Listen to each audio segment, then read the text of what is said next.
listening to PetLifeRadio.com.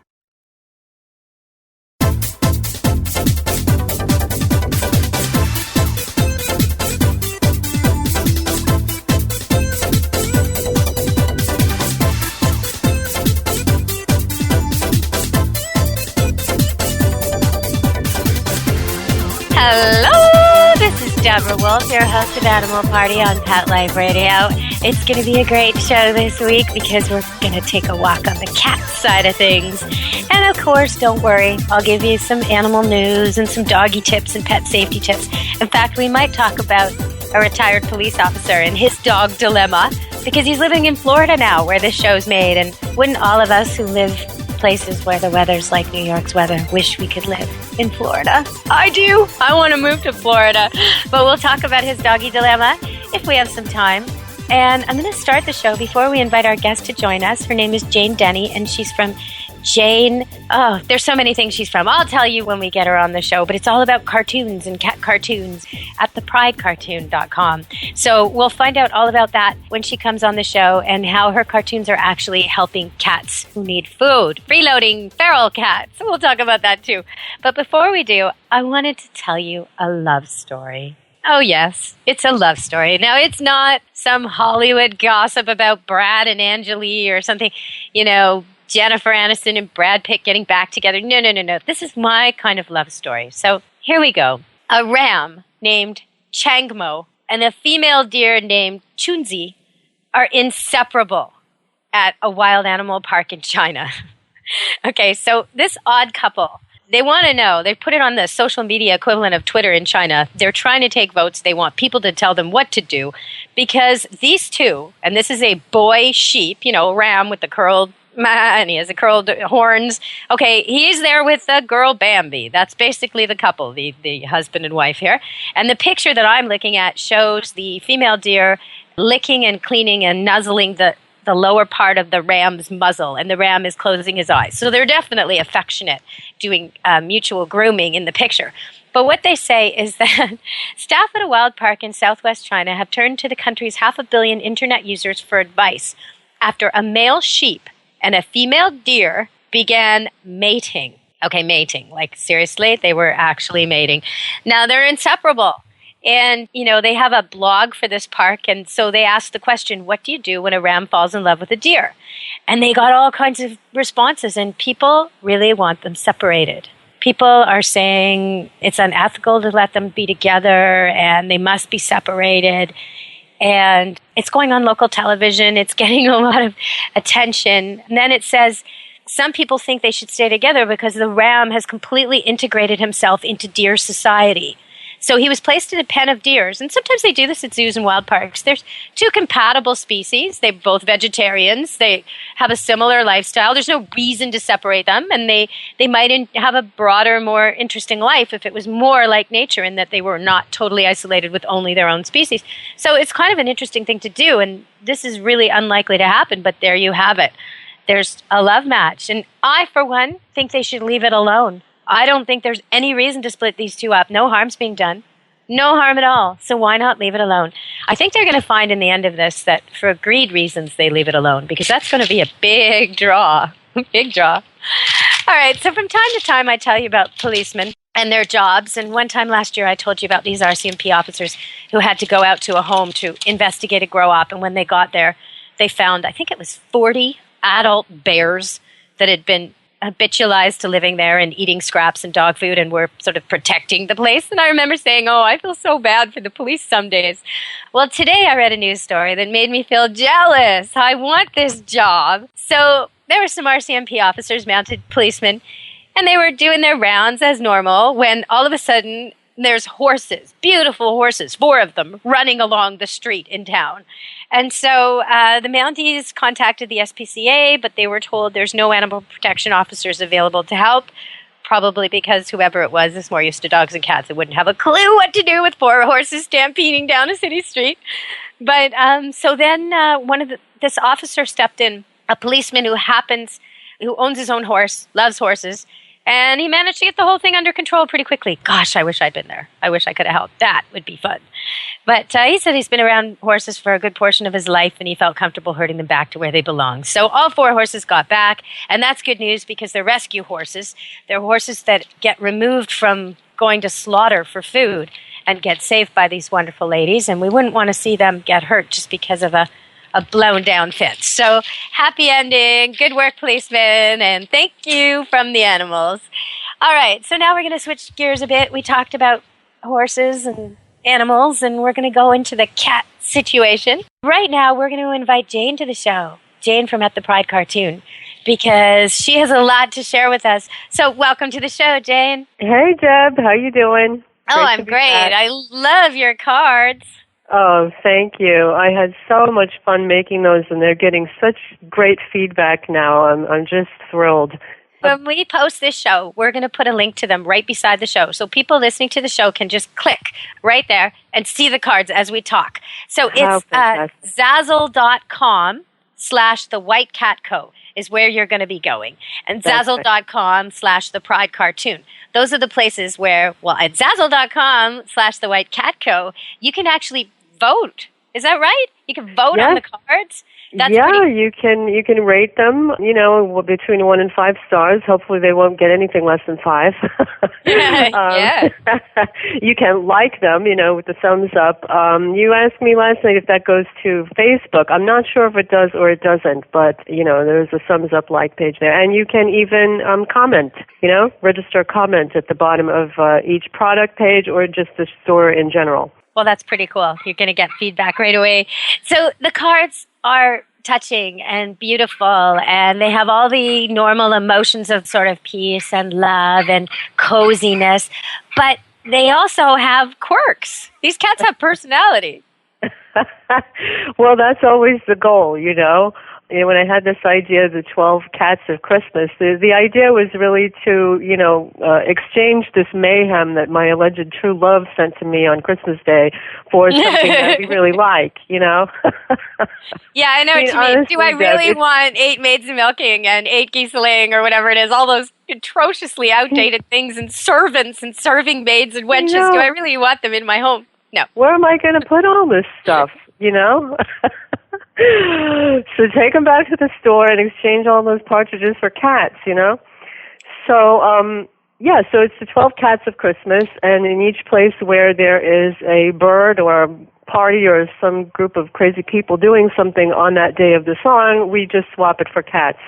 And in most instances, well, not most instances, but a few instances, we were able to actually find a sound-alike as well as a visual cat thing. But most of the time, so lay it on me. So let's do number 1. The first day of Christmas, my true love gave to me. Okay, what? All right. The first in the song, it's a partridge in a pear tree. So the sound alike is a Persian in a pear tree. So she's a beautiful white Persian in a beautiful pear tree, and she's just looking extra yummy, better than the pear. So you know what? A cat lover could actually sing this song. Could actually change the carol. I know. You can sing it all day. I've had it stuck in my head. Oh, no.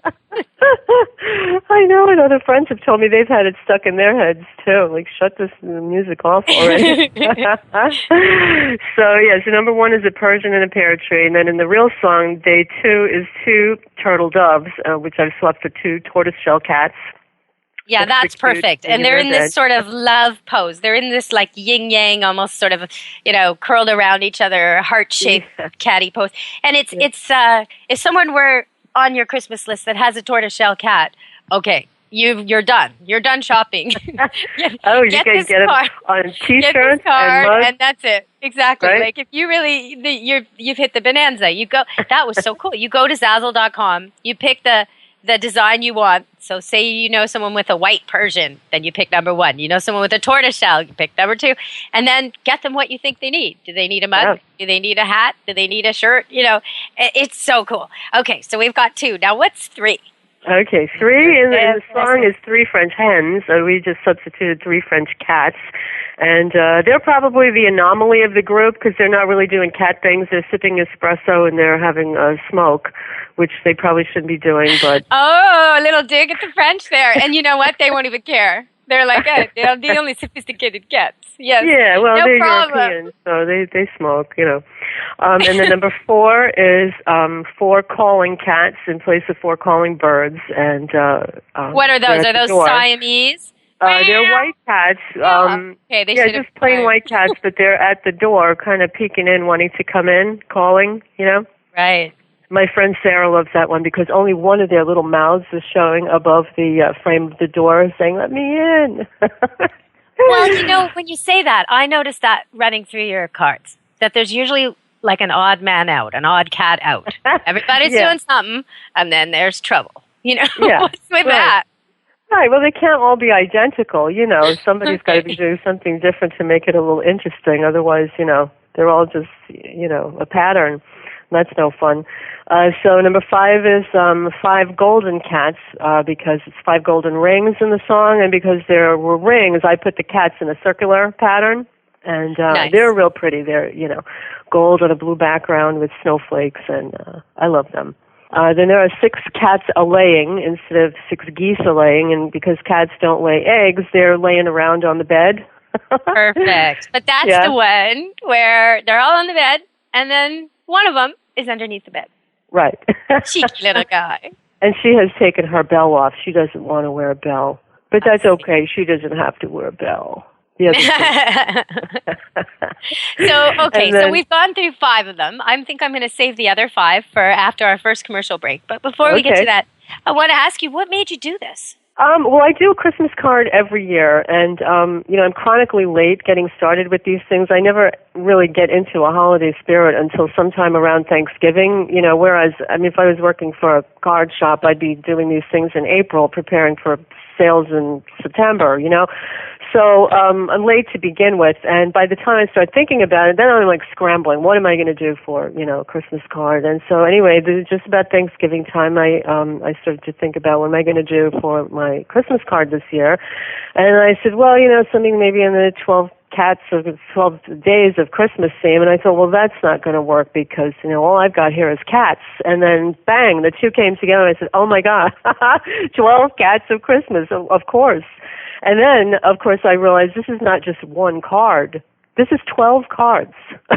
How in the world am I going to do all of this before But some people like that better. Some people like buying sets where there's a different card in each one, especially if you're sending to people who are related.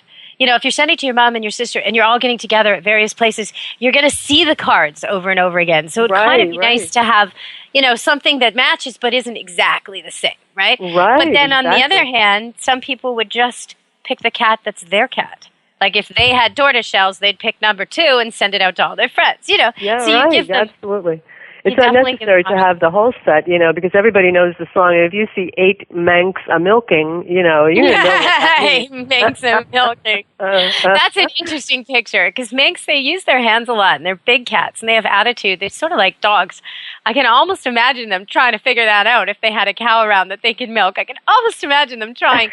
Anybody who's ever milked the cow knows that there's usually a group of barn cats standing at the ready, sometimes begging, sometimes actually sitting upright, almost like begging little poodles, waiting for that farmer to be generous and shoot a little spray their way. Cats really enjoy the milking. So cute. I have seen that. And actually, that's a much better idea than what I actually did. I just have 8 Manx cats around a milk bowl, and they're lapping. But that's a really good idea. Oh, nice. Yeah, you could have had the manger aspect in there. That's what I should have done, yeah. Good, well. yeah. So we're going to go to commercial break and come right back, and I'm going to ask you about the other 5, but I'm also going to ask you about the Pride cartoon, and we're going to tell people about a place where you can stay. I know you've heard of Cat Rescue, and you've heard of TNR, Trap, Neuter, Release, and you've heard me interview people before about these wild cat colonies of feral cats that are fed and spayed and neutered and given vaccinations, but otherwise left to just be. And I've told you how fascinating it is to watch them, that just looking through a window and watching them and their interpersonal relationships with each other and the hierarchy, which is not a strict pecking order. It's so multifaceted. Watching them, you could spend the whole day just drinking a coffee and watching and not even know where the day went by. It's really interesting. And so we're going to tell you where you could do that. If you ever take a trip to New York City, instead of staying in a boring hotel with no animals or a B&B with a bunch of people kind of in your in your space at breakfast, you could stay here and watch the wild cat colony. All right, so everybody stay tuned. We're coming back to Animal Party with Jane from At the Pride Cartoon.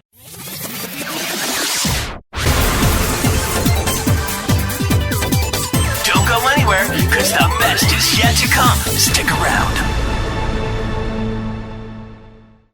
Buster, you're telling me my dog food products can't go on your shelves? That's right. Didn't pass one of my Petco certified nutrition checklists. Sorry, Wayne. Who made these checklists? Geniuses. Very smart guys. Well, it's good enough for most grocery stores. Do you see cheese puffs on my shelves? Mayonnaise? Soda pop? No. That's because I ain't running no grocery store, Wayne. Your pets will get better nutrition. I guarantee it. Petco, where the healthy pets go.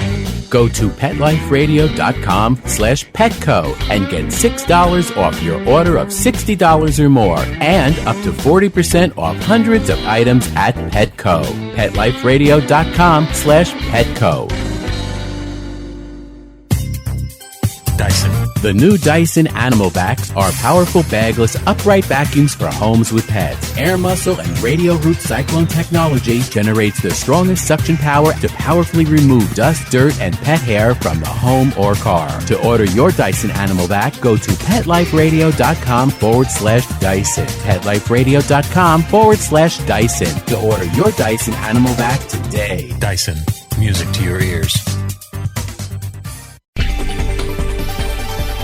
This year, Americans are expected to spend a jaw-dropping $36 billion on their pets. From lighted leashes to high-end spa products, the discriminating pet owner can find just about anything to pamper his or her pet. Hi, this is Michelle Fern. Join me every week for Best Bets for Pets, where we'll talk about the latest pet products and talk to the companies that make them. Best Bets for Pets, every week, only on PetLifeRadio.com.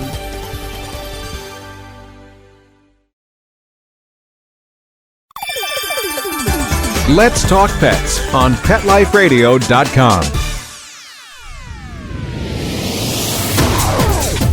You're inside the VIP room with the hottest party in town. Back to the party. Let's go! Hello! Welcome back to Animal Party with Deb Wolf here on Pet Life Radio. And we've got Jane from AtThePrideCartoon.com. She's also, though, got another website, DottieJanes.com. And I want to find out about that. Okay, so Jane, I could go and stay overnight, visit New York City, do my shopping, have my meetings, and come home and be able to watch a cat colony? Is that what you're telling me? I could not have to live without animals for my time? Yeah. Yeah, well, I mean, you're framing it in such a beautiful terms. I never really thought of it that way. I really just thought of this as, a way to bring income into the house so that I can keep the house and keep the cats, in the style to which they had become accustomed.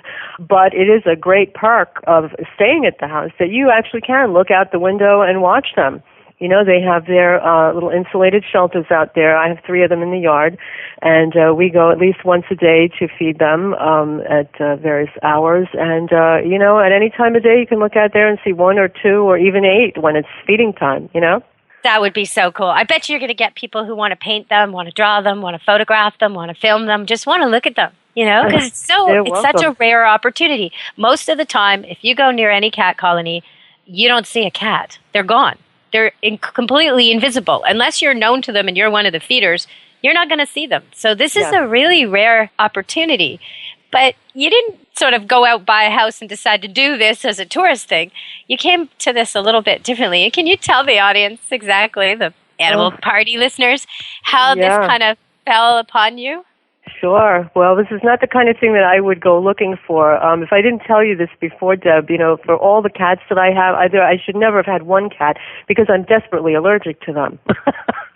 So I'm like the exact wrong person for this to happen to. But I do love them. I will take care of them for the rest of their lives. And basically what happened is that my mom inherited this group of feral cats from a woman who died down the street.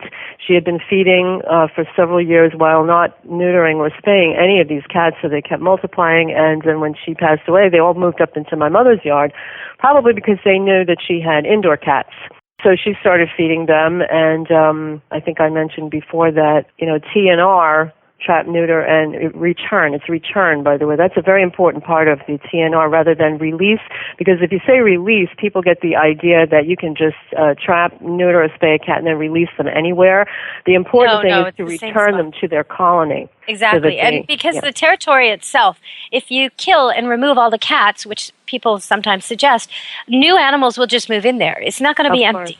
And so by spaying and neutering, you stop the chronic overpopulation, but you allow the population that's there to do its job. And I was talking about that. That means if there's nesting birds, the cats there are going to eat the rodents that would prey on the eggs. It means a lot of things. And people usually think, oh no, birds, cats, get rid of the cats. We need the birds. Sometimes that's true. There are a few places in the world where the birds are truly endangered and a cat colony is endangering them further. And in those cases, the cat colony's always moved. So we don't even need to worry about that little side issue. What we're talking about here is allowing the cats to basically do a job that we really need in our society. And people sometimes argue, well, cats aren't native to North America and they shouldn't be there at all. But now we've changed so much and we've made it so that we have a real rodent epidemic without them. I mean, they say there's 80 rats to every person in London, England, and that the ratio for people to rats in Manhattan is double. That's terrible. That's frightening. Yeah. We don't, the one thing we've got on our side is the felines. And I know I'm going to get pet rat people calling in and getting all upset that I didn't distinguish between the pets and the pests. And okay, you know what I really mean, people. So don't call in about that. But do call in if you've got a cat question or a dog question. And please, I'd love for you all to go on Zazzle.com, the White Cat Co., and rate some of these cards. Give us some stars. Pick your favorite and give it a rating, because that will help us know what are the best, what you're into. Just gauge things. It's kind of cool for the artist to be able to get that feedback. So we were talking about the guest house a little bit, and I know that if someone stays there, they can take a real easy commute to Manhattan, and it's all hooked up with the trains and the subways and all that, and they really close to a bunch of malls, and so it's really, really easy, and they get this whole added cat experience. But not only that, what they're paying, instead of going to some giant hotel corporation, goes to the cats that they're watching, right? Right. Well, the whole idea was to be able to support these cats that I inherited. To finish the story, my mom, when she inherited this bunch of cats, she could only do so much TNR herself, because at that time it was not really something that you could get help with. So, the cat population continued to grow, and then finally my mom became elderly and disabled, and then finally she passed away, and I inherited them with her house. And really no clue how I was going to support all of these cats. I tried every recourse that I could think of to get them relocated or placed or something so that I could sell the house and, just have a simple life. But that was not to be. There is no agency that you can call to, relocate feral cats. They just don't do it. And so, I'm not going to be the one to kick these cats to the curb and say, go to the ACNC or something like that, So, I had this dilemma of what do I do to support these feral cats? And then I got this, kind of brainwave to turn the house into a short-term rental guest house for people coming to New York City on vacation. And so I listed on a couple of websites online. I made a really cute little website of my own, and I immediately started getting business. My first client was a student film crew who wanted to use the place as a set for their student film. Nice. So that was a really cute project. And then, through the spring, summer, and fall, it's been straight bookings. It's been really successful. And this is the way that I've been able to support not only the house and keep that in the family, because that has sentimental value too. It was my mom's house. I love that house.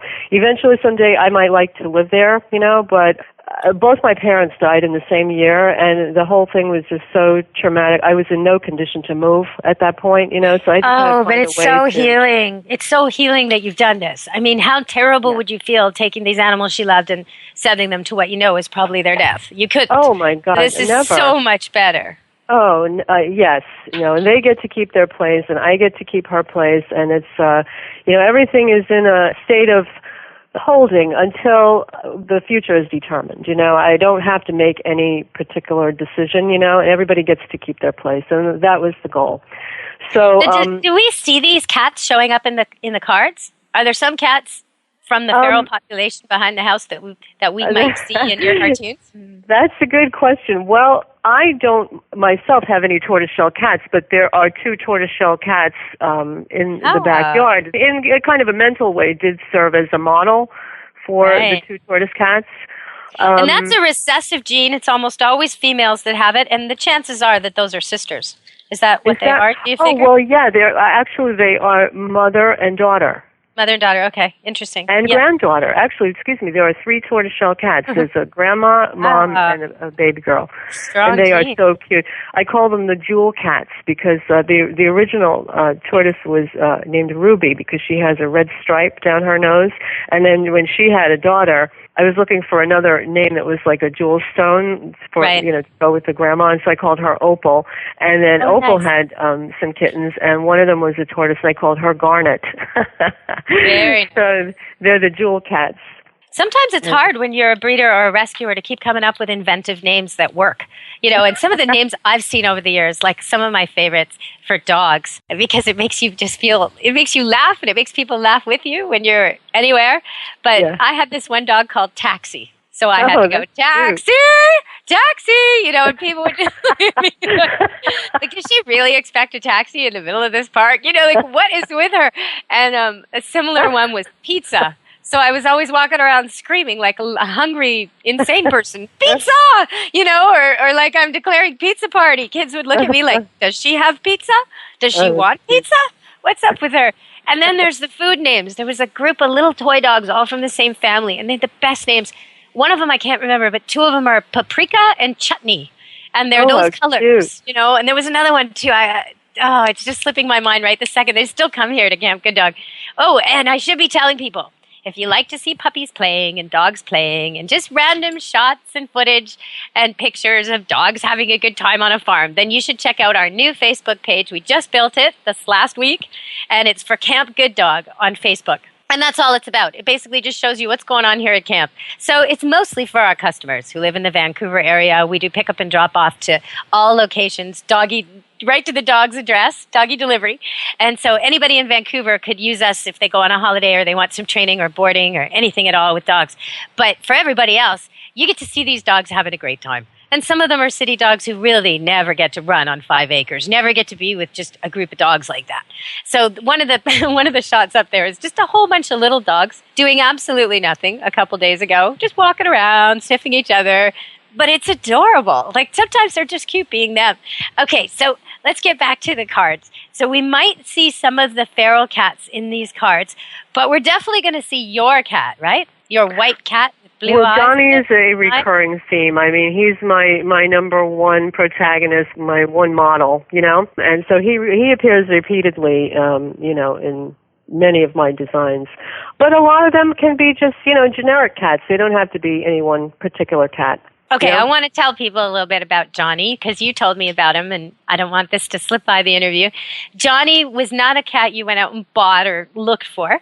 Johnny is beautifully white. And a lot of people look for white cats because in Chinese lore, white cats are good luck and good fortune. So they're sought after. But sometimes if an animal has blue eyes, and it shouldn't, it's not normal for that type of animal, like a husky, it's normal. There's a few breeds it's normal. But if it isn't normal and your animal has blue eyes, oftentimes it's deaf or blind, which still makes it a terrific pet. But it might mean you got to know that to be able to train it and keep it safe. And so in your case, can you tell us Johnny's story? Okay. Oh, Johnny's story is long. Well, in a nutshell, I found him in the hallway outside my door, my apartment door, which was on the 4th floor of a walk-up many years ago. Just out there, I have really truly no idea how he got there. Information surfaced much later that led me to believe he was planted on me by some neighbors whose white cat had a litter of kittens around the same time. But that came to me so much later, I could never really confirm it. But I immediately learned from Johnny that he was this god-awful loudmouth. I mean, the voice on this cat was a screamer. Oh, a screamer, but savage noises would come out of this little animal. You could never imagine that little white cream puff with that little face could make that kind of a heinous noise. But this is what I heard. Like someone's hurting him, right? Like he's being crushed by a car. Like he's being absolutely killed and murdered. And you're watching him and nothing's happening. And yeah, right. Well, I have at least 2 cartoons where, he's screaming, and the images that are going through my mind are of, he's being axe murdered, he's being killed by dogs, he's falling from the roof, because these are the things that come to your mind when you hear this kind of screaming. Right. I mean, you never and you run imagine. toward him, and what's there? What's going on? Right, yeah. I mean, it really hair-raising. You hear that noise, you come running because you think surely he's being killed. But anyway, that was how I found him. He was outside of my apartment door at 5 o'clock in the morning, June 21st. I won't tell you the year because I won't give, away how old he is. And that's not good for his image. He's a celebrity. I hope he's not getting Botox. Come on now. He doesn't need it. He doesn't need to. He has to love himself the way he is. Anyway. So these savage screams are coming from the hallway. Scared me to death. I ran to see what it was, and there was this little white cream puff of a cat with gorgeous, glowing blue eyes there. And at that time, of course, I didn't know that meant that he would be deaf. So we took him in, and I think I had 4 or 5 cats at that time, and I was determined not to have a 5th because that was like halfway to 10, and 10 is like crazy cat lady, and that was not me. I'm not going there. So I tried to pawn him off on my aunt. Done that. I'm so past that. I don't know. You're I'm asking the wrong person. I'm still kicking and screaming and saying, no, not that crazy cat lady. You're in denial as you pluck the hair off your sweater. Yeah, okay, sure. You're not a crazy cat lady at all. It's really normal to run a cat feral colony and have 4 of your own, 1 that's deaf, and all that with allergies. That's totally sane. Yeah, no, I'm not that crazy cat lady. Please, Deb. No, but you know what? Leave me alone in my denial. Please. That's okay. You know what, though? The allergy thing, I totally sympathize with you on that one because I do a lot of cat training, and I'm a cat expert as well as a dog expert. So I'm constantly amongst dogs and cats. And even when I just do dog training, I go into homes where there's cats. And so often my eyes would get red and itchy and sore, and my throat would dry up, and I'd have all these terrible symptoms. And if I go away on holiday, when I come home to my mid-4, but last year it was up at 8 because I rescue. So, it would really overwhelm my allergy situation. And then I found thewayoflaura.com, which I'm hoping you'll connect with her. She's a natural nurse, and her name's Laura Cook, and she does these treatments. She can do it for you without even meeting you, and you'll be astounded. I mean, the first time I went to her, I was so skeptical, and she offered to do it for me just in exchange for being interviewed on radio if I liked the results. And I went to her, and I thought, there's no way. I just come home from a trip. I could hardly breathe. My eyes were stuck shut. I had, the nose spray, mouth spray, eye drops, all this kind of stuff, antihistamines, just mega stuff in my purse, in my car, in my home, at all, always at the ready, this kind of thing. It was cherry blossom season, which I'm also allergic to, so the windows were rolled up, and I drove to her place, had the one treatment, left there thinking, oh, please, that couldn't possibly have done anything. And I realized halfway home that I've got all my windows down, I haven't taken any meds, and I'm singing. Like, it did something, amazing. And she's helped me a lot. So I'm going to hope that you get a hold of her, Laura Cook. Oh, yeah, give me that number. I'm going to definitely try that. It's thewayoflaura.com. is the best way to reach her.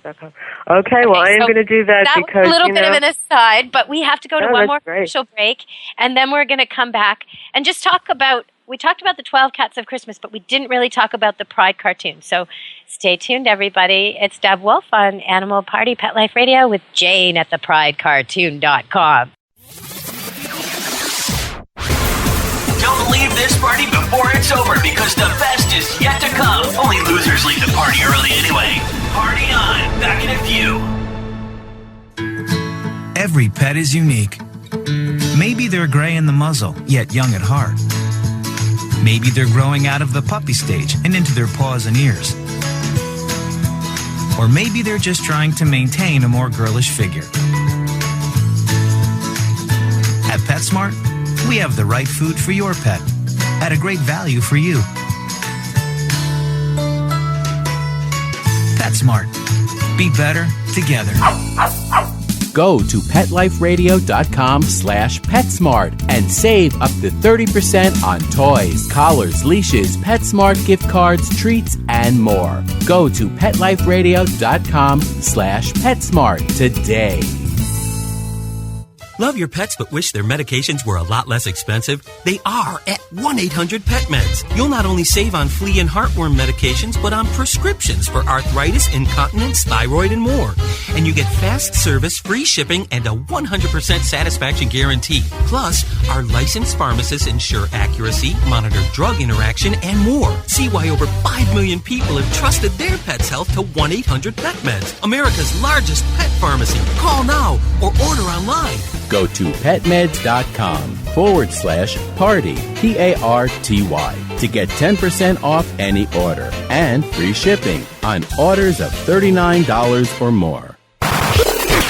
How would you like your business to reach out and invite in our audience? We have a brand new trademark concept called InfoSeeds. InfoSeeds are short 20-second seeds of information about your place of business, practice, or service. Is the best, most cost-effective way to invite us in. We only have a limited number of slots left. For more information, visit the website PetLifeRadio.com. Click on sponsorship information. There you can listen to a sample of InfoSeed. Remember, only a limited number of opportunities are available. Want to know what cats like to eat for breakfast? Mice Krispies, of course. Learn everything there is to know about cats on Catitude with your host, Tom Dock. Each week, we'll spotlight a cool cat breed, give up-to-date advice on cat health, and check out spiffy new cat products. So curl up on the couch every week for a perfectly enjoyable time on Catitude. Every week on demand, only on PetLifeRadio.com.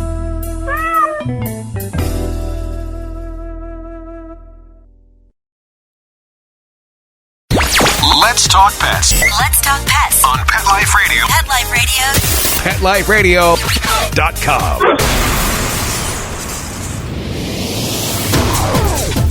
You're inside the VIP room With the hottest party in town. Back to the party. Let's go!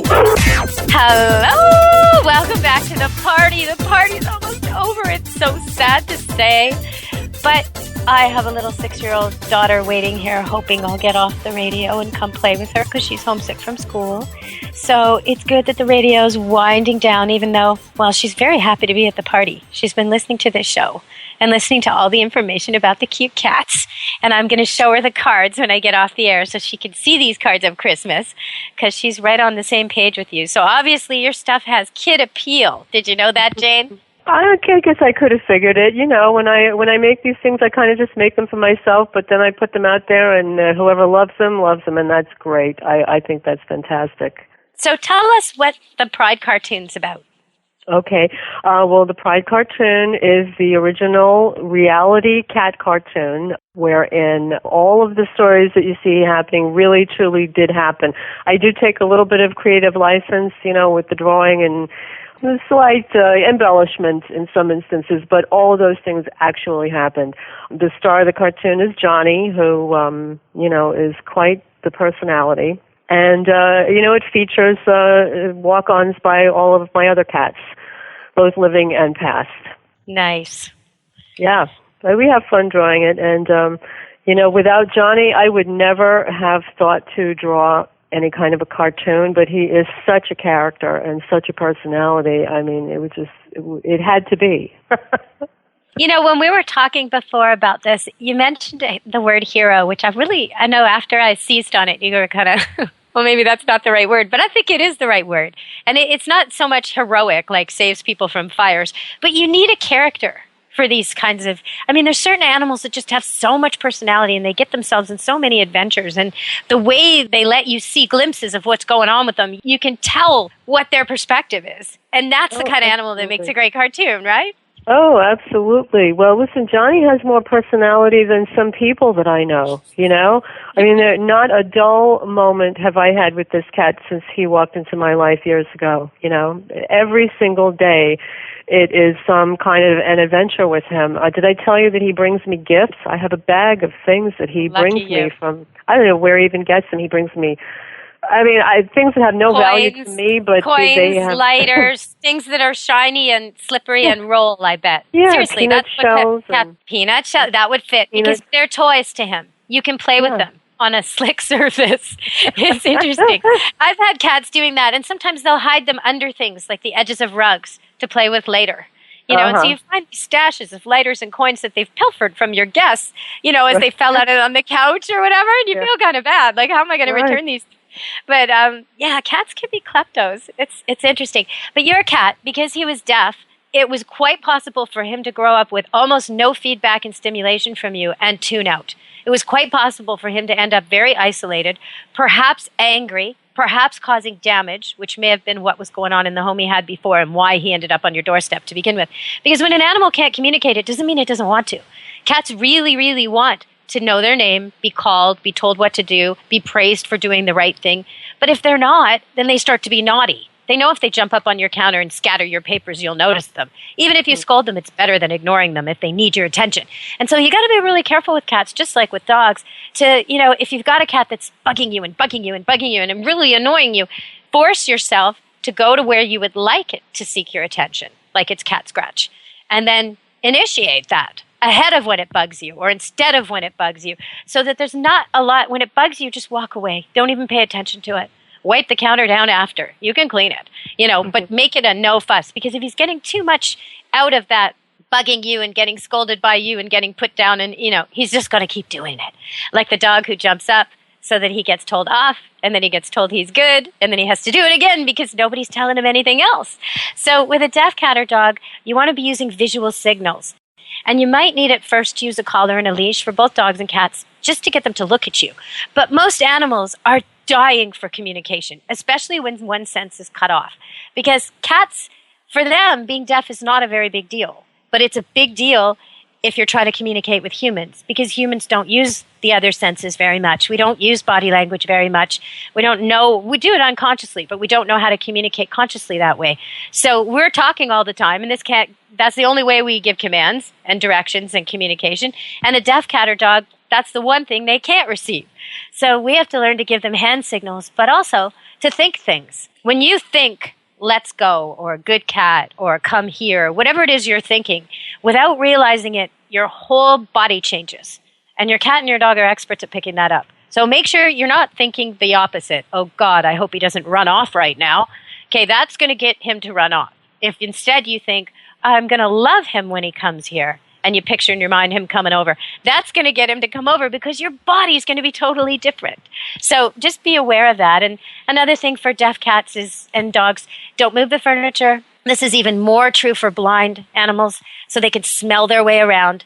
Bell your cat or dog so you can hear it even if it can't hear you.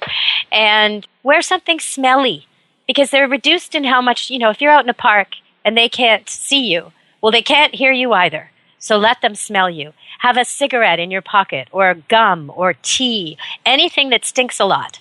And use it between your hands, squish it between your hands at the start of the walk to remind your dog that that's what you're going to smell like on this walk. Then he'll find you. He won't lose you at all.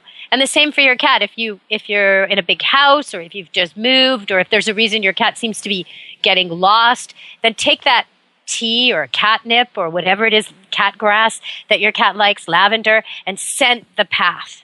Okay, so we're coming back to the Jane cartoons. Can you tell us about the Pride cartoon a little bit more, what they're likely to see?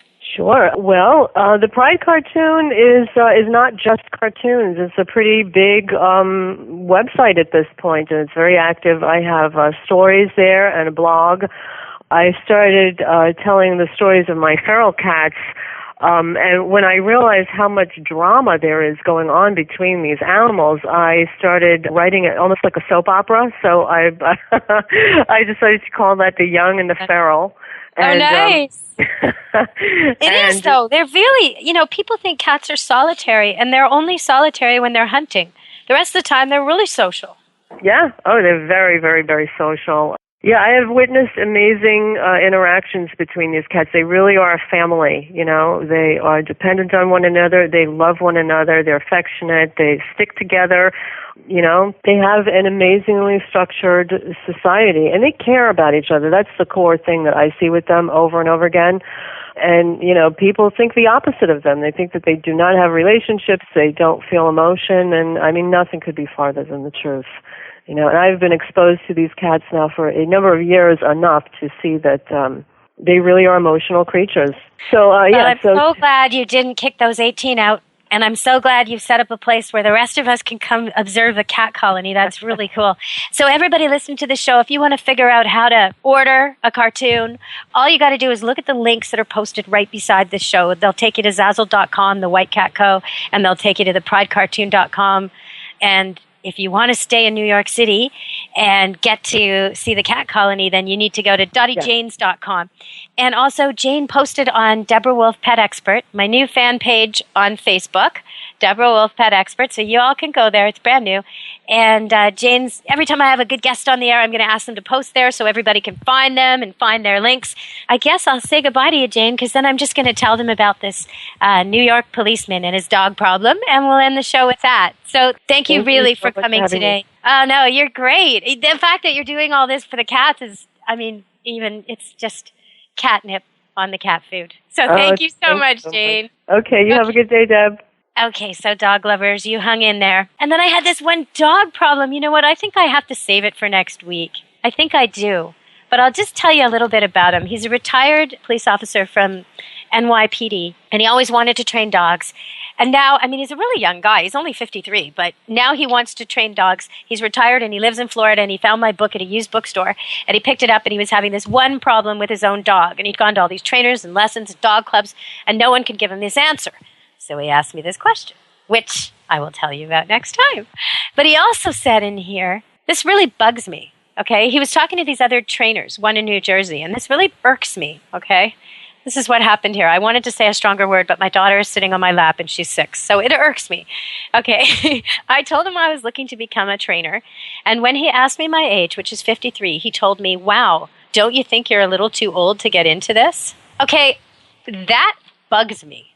That guy, I can almost be certain, is a terrible trainer. Because if he thinks a man of 53 is less able to train dogs than a man of, say, 25, he's nuts. Men of 25 do not have the patience most of the time. They try to dominate animals most of the time. Their timing is usually too fast most of the time.